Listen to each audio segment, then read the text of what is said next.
After centuries of searching the stars, humanity finally got its answer. The giant radio dish in New Mexico picked up the signal first. Within hours, every screen on Earth showed the same thing, a face that was almost human, but not quite. Admiral John James watched from the bridge of the UES Defender, Earth's largest spaceship. At 62, his face showed the scars of Earth's unification wars. He had fought to bring peace to a divided planet. Now, as Earth's military leader, he faced something much bigger. "Play it again," he ordered. The alien's face appeared once more. Its skin was blue-gray, with large black eyes that didn't blink enough. "People of Earth," the alien said in perfect English, "I am Ambassador Thel of the Galactic Council. We have watched your world for many years. Your recent peace and space travel show you are ready to join us. We will arrive in 7 days to welcome you." The message ended there. "They learned our language," said Dr. Emma Wells, the science officer. "They've been watching us." James nodded. "But for how long? And why contact us now?" 7 days later, 3 silver ships appeared beyond the moon. They were smooth and perfect, making Earth's best ships look like toys. The Council requested a meeting at the new moon base Alpha. Earth's leaders agreed. Admiral James led the human team. President Garcia gave him simple orders. Be friendly, but careful. Find out what they want. The meeting room on the moon base had a large round table. Humans sat on one side, aliens on the other. Ambassador Thel sat across from James. Up close, the alien looked even stranger. His body seemed too thin, his movements too smooth. 5 other aliens sat with him. Each looked different. One had green scales, another had 4 arms. All of them watched the humans with the same look in their eyes. Fear. James noticed it right away. These advanced aliens were afraid of humans. But why? "Welcome to our system," James said. "We are honored to meet other intelligent life." Thel nodded. "We have monitored your progress for decades. Your recent global peace is impressive for such a young species." The way he said young made James uncomfortable. The Council includes 42 species from 189 worlds. Thel continued. "We bring peace, trade, and shared knowledge. We would like to offer Earth membership." President Garcia smiled through the video link from Earth. "We are pleased to accept." "There are, of course, conditions," Thel said quickly. The room grew quiet. Earth must reduce its military forces by 90%.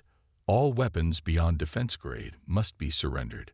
Human expansion will be limited to 3 nearby systems, to be approved by the Council.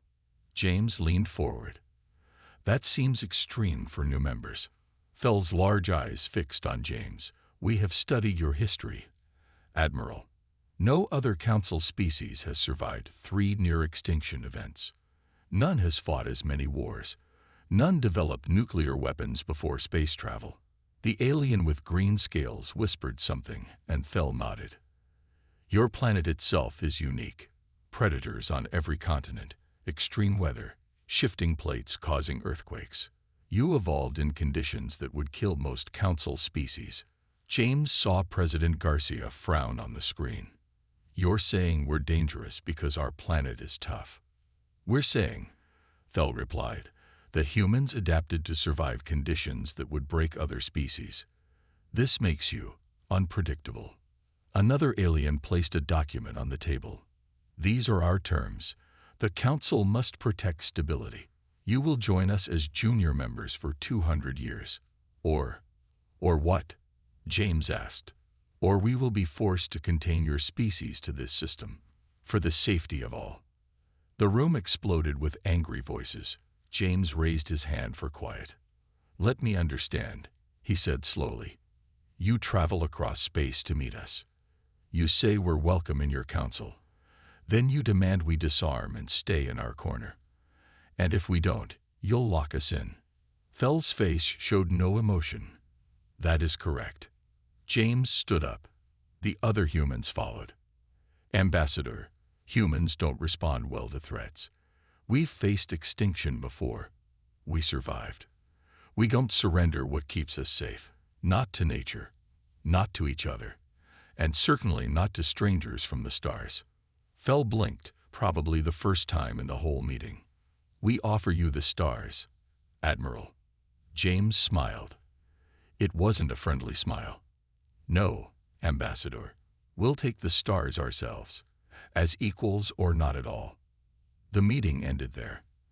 As James walked out, he couldn't shake the feeling that this was just the beginning of something much bigger than first contact. He was right. 3 days after the failed meeting, they came. 50 alien ships appeared around Earth's orbit. They didn't attack. They just waited, silent and watching. Admiral James stood in the war room under Denver.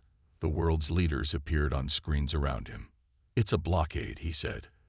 "They're cutting us off." President Garcia looked tired. "Can we break through?" James shook his head. "Not with our current ships. Their technology is too advanced." Dr. Emma Wells raised her hand. The young physicist had been working day and night since the aliens arrived. "Maybe we don't need to break through," she said. "Maybe we can go around." Everyone turned to her. "The Council uses a form of faster-than-light travel based on bending space," she explained. "But my team has been working on something different. We call it the slip drive." She showed them plans for an engine that didn't bend space but slipped between its layers.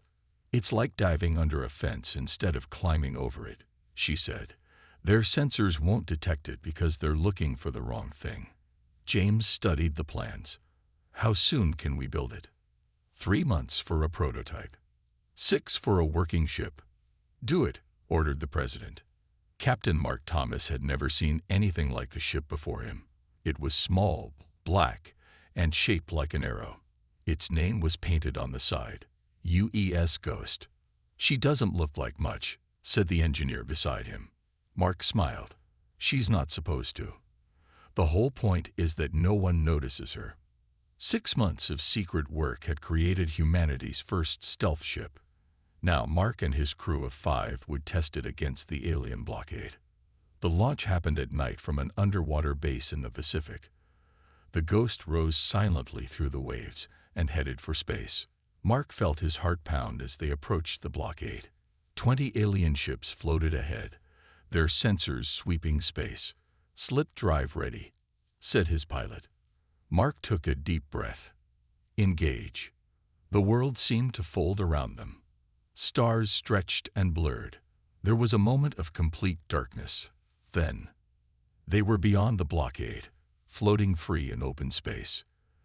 The crew cheered quietly. Their sensors showed no signs of pursuit.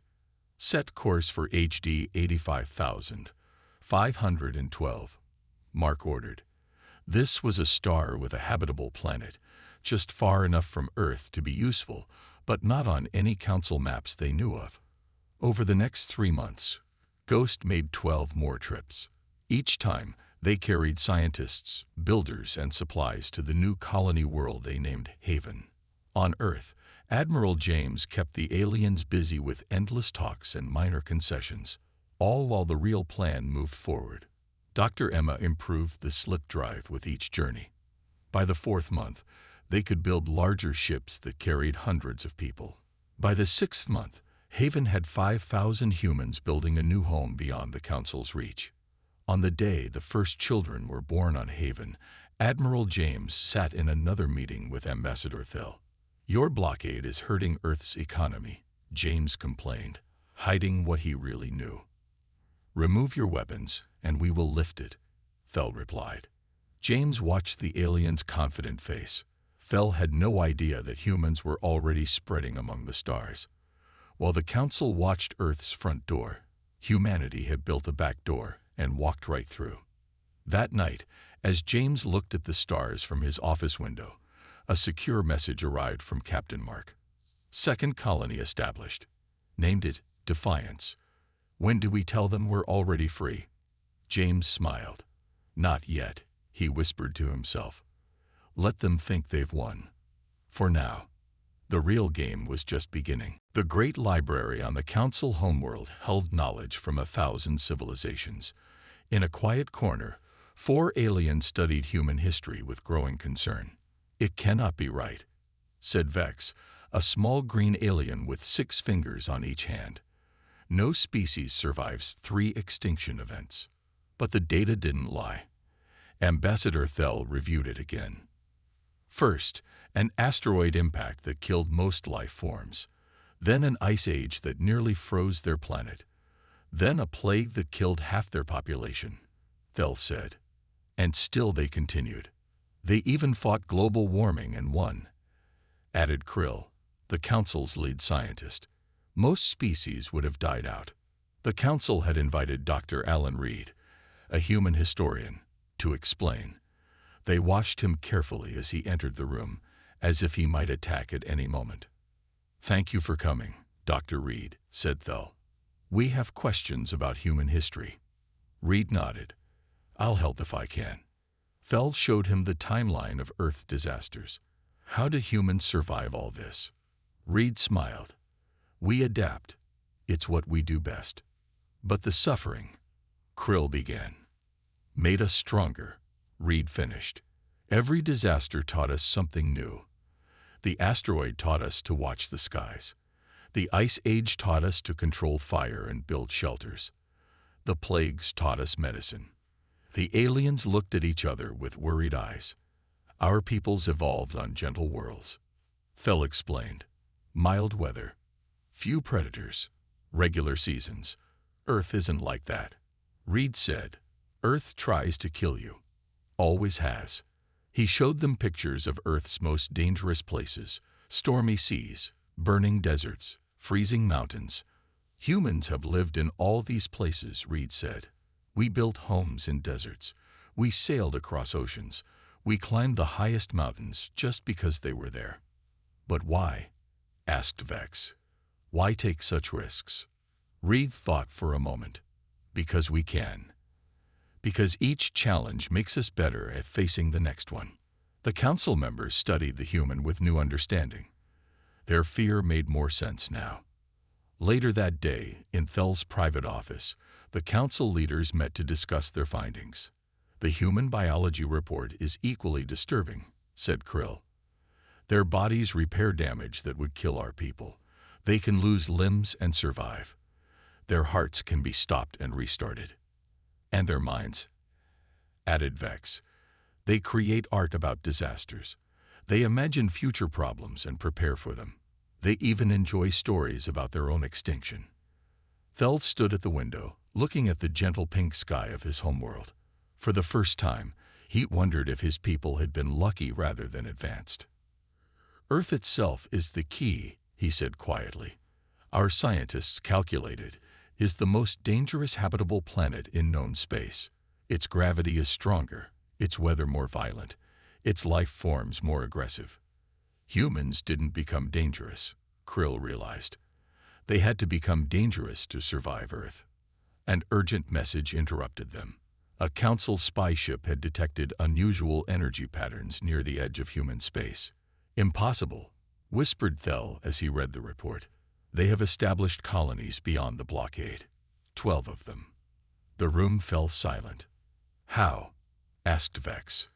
"They found another way to travel," Thel said, "just as they always find another way." He closed the report and made a decision. "Prepare the fleet," he ordered. "We must contain this threat before it spreads further." But deep inside, Thel wondered if anything could truly contain a species that refused to accept limits, even those set by nature itself. The attack came without warning. 20 Council warships appeared above Earth's moon and opened fire. The moon base Alpha, humanity's pride, erupted in flames. 300 humans were stationed there. Admiral James watched the attack from Earth Command. His face showed no emotion, but his eyes burned with cold fury. "They've made their choice," he said quietly. "Now we make ours." He pressed a red button on his desk. "Activate Protocol Hydra." Around him, officers rushed to battle stations. Protocol Hydra was the plan they had prepared for this moment. The moment when talking ended and fighting began. In deep space, Captain Mark received the signal aboard the UES Ghost. He turned to his crew. "It's time," he said. "Alert all ships." Across the 12 human colonies, hidden shipyards revealed their secrets. 100 black ships, built in secret over the past year, powered up their engines. Each carried Dr. Emma's improved slip drive and new weapons designed specifically to counter Council technology. Mark took command of the largest ship, now named UES Defiance. It carried a weapon that had never been tested in real combat. "All ships ready," reported his second-in-command. Mark nodded. "Execute Jump Plan Alpha. Remember your targets." 100 ships vanished into slip space, headed for 12 different Council worlds. Ambassador Thel stood in the Council war room, watching the destruction of the human moon base with satisfaction. "They will surrender now," he told the other leaders. "We've shown our power." An alarm suddenly blared, then another, and another. "What's happening?" Thel demanded. The tactical officer looked up in shock. "We're detecting human ships everywhere." "Impossible," Thel snapped. "They can't get past our blockade." "They're not coming from Earth," the officer said. "They're appearing directly at our worlds." On the main screen, reports flooded in from across Council space. Human ships had appeared simultaneously at 12 major worlds, not near them, directly above their capital cities. "How did they get there?" Vex whispered. Before anyone could answer, a message came through on all channels. Admiral James's face appeared on the screen. "This is Admiral James of Earth," he said calmly. "You attacked our moon base. 300 innocent people died." Thel stepped forward. "It was a military target." "It was a research station," James replied. "And now you see what happens when you threaten humans." The screen split to show human ships hovering above 12 Council worlds. "We could destroy your cities right now," James continued. "But unlike you, we don't kill innocents. Instead, the human ships fired strange devices into the upper atmosphere of each world. Seconds later, all Council weapons systems shut down." "What have you done?" Thel demanded. "We call it an EMP shield," James explained. "Your weapons won't work as long as it's active. Your ships can't leave. Your communications are limited to what we allow." Thel's face paled. "This is an act of war." "No," James corrected. "This is a response to your act of war, but we're still willing to talk." He leaned closer to the screen. "Here are our terms. The blockade ends. Earth joins the Council as an equal member. And you acknowledge our right to colonize any uninhabited world." "Or?" Thel asked, though he already knew the answer. "Or we'll show you what humans can really do when threatened," James said softly. "You have 6 hours to decide." The screen went black.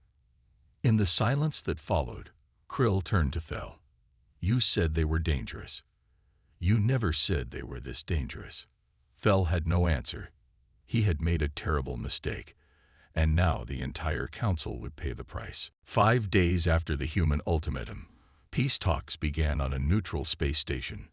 The Council had accepted all of Earth's terms, though not happily. Admiral James sat across from Ambassador Thel. Both sides watched each other carefully. "We could have been allies from the start," James said. "Why did you fear us so much?" Before Thel could answer, an officer rushed into the room. She handed a data pad to James, then whispered something to Thel's aide. Both leaders read the information at the same time.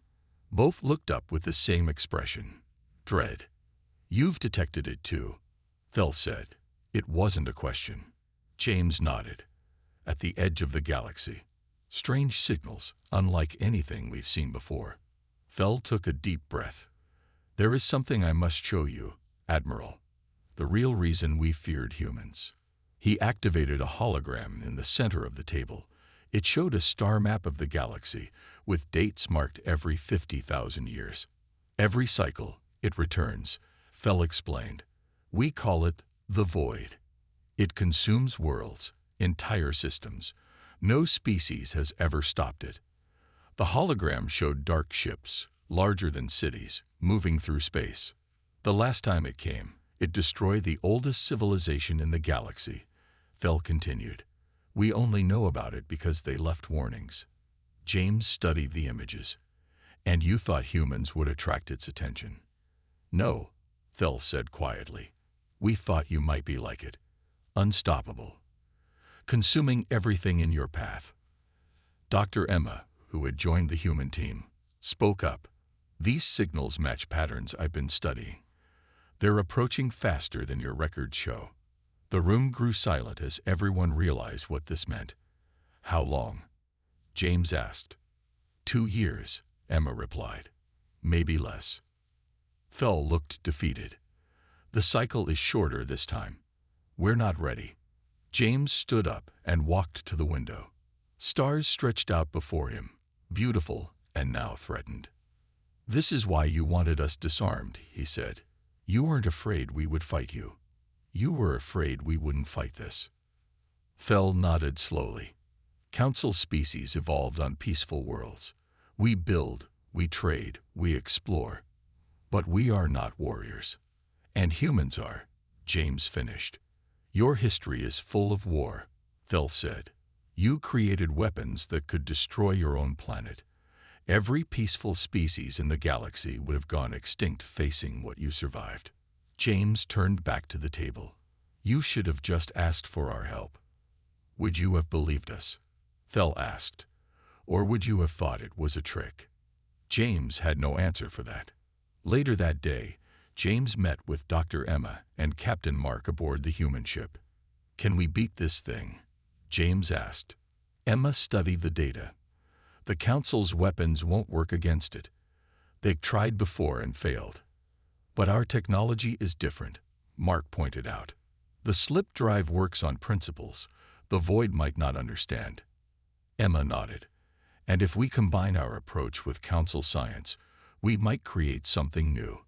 James looked at the star map again. The Void's path would take it through both human and Council worlds. Get me President Garcia, he ordered. Then contact Thel. Tell him I have a proposal. What are you thinking? Mark asked. James's eyes were hard but determined. I'm thinking that the galaxy needs what Earth has always had, people who refuse to surrender, even when the odds are impossible. And if the Void offers peace terms? Emma asked. James smiled grimly. Then we'll show them what happens when you threaten humans. We don't make deals with extinction. The space station Unity floated at the halfway point between Earth and the Council homeworld. Built in just 3 months, it represented something new in the galaxy. Humans and aliens working together. Dr. Emma led the science team. Her lab was filled with strange devices, half human and half Council technology. Try it now, she told Krill, her Council counterpart. Krill activated the device. Light pulsed through it, then stabilized. It works, he said, his large eyes widening with surprise. Your power systems and our crystal technology are compatible. Emma smiled. Different paths, same destination. Across the station, in the command center, Admiral James and Ambassador Thel reviewed the latest data on the Void. Their ships have entered the Orion Arm, Thel said gravely. 3 systems already gone dark. James studied the tactical display. What do we know about their weapons? They use some form of energy that breaks down matter at the atomic level, Thel explained. Our shields can't stop it. James nodded. Then we need something they've never seen before. In the training area, Captain Mark worked with mixed teams of human and Council soldiers. At first, they had trouble understanding each other's methods. No, Mark told a group of tall, blue aliens. Don't stand in formation. Split up, use cover, move unpredictably. But our tactical manuals say. One began. Forget the manuals, Mark interrupted. The Void has seen your tactics before. That's why you lost last time. Slowly, the alien soldiers began to adopt human fighting styles. Chaotic, adaptive, unpredictable. Meanwhile, Humans learned council precision and coordination. Together, we're stronger than either of us alone, Mark told his executive officer after a successful drill. In the diplomatic wing, Dr. Reed met daily with council historians. He was learning things about the galaxy's past that no human had ever known. The last time the void came, an old historian named Jor told him, a species called the Andorans fought them for 20 years. They almost won.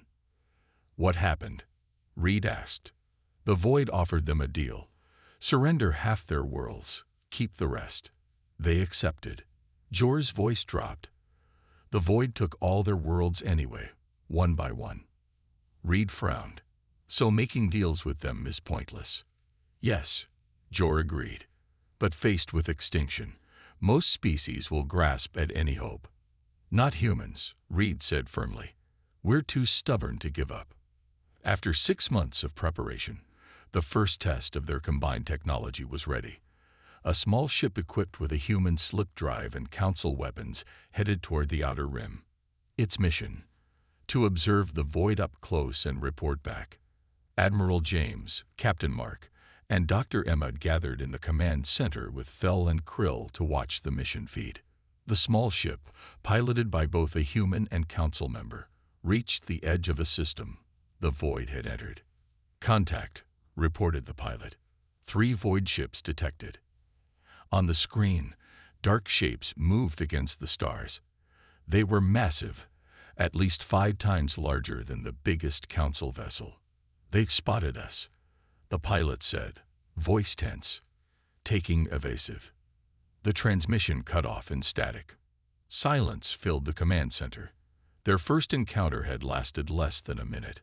We lost them, Thel said quietly.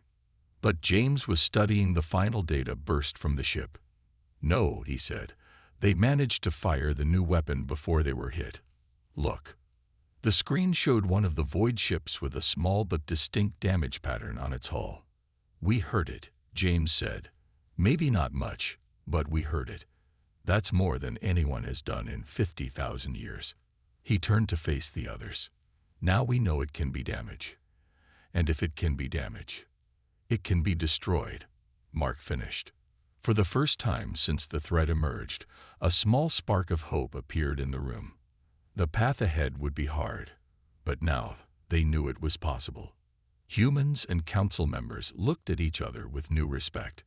The real test was still to come. The day finally came. The void arrived at the edge of council space with a fleet of massive ships that blocked out the stars. The combined human council defense fleet waited.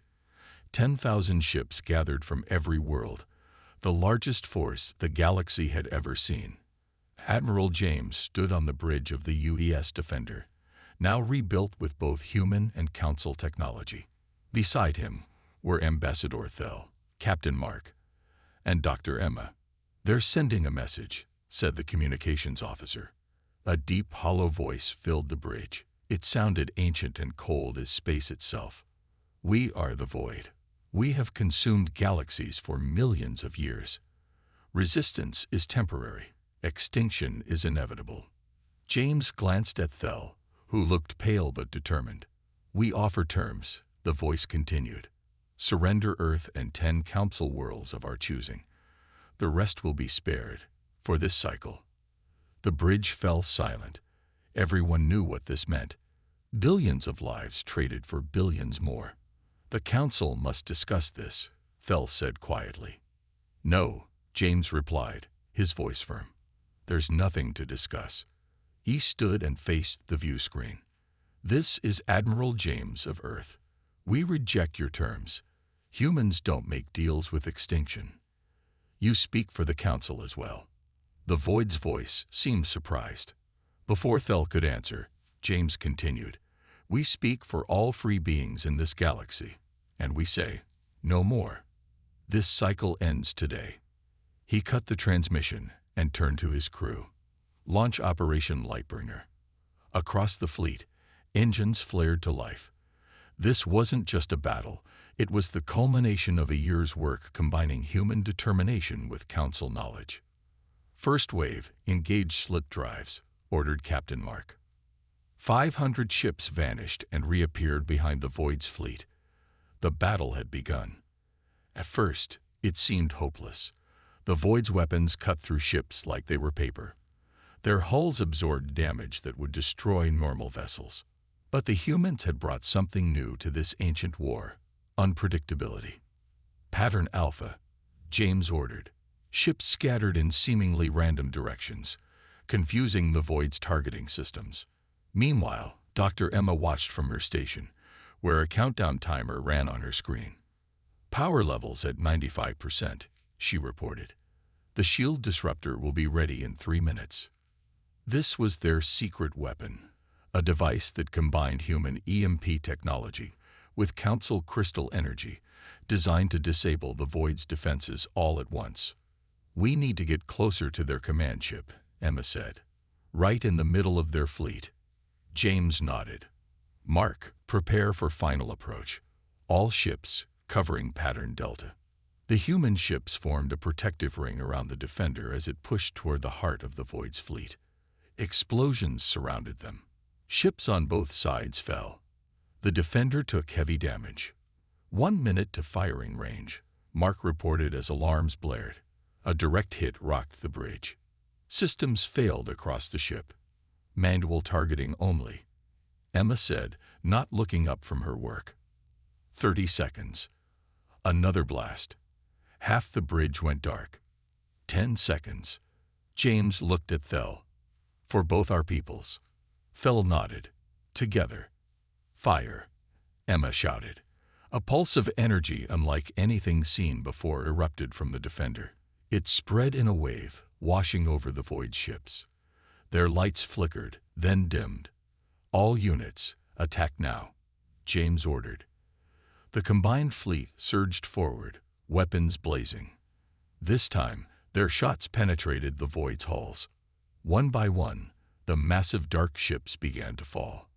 3 days later, the survivors gathered on Unity Station. Humans and Council members stood together, battered but unbroken. Ambassador Thel approached Admiral James.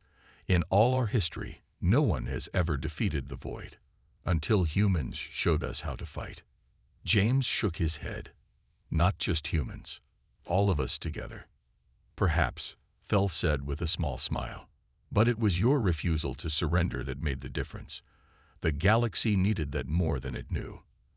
Outside the windows, ships from a dozen worlds flew in formation, a new fleet for a new alliance. The cycle of fear had ended. A cycle of cooperation had begun, and it all started because humans refused to surrender.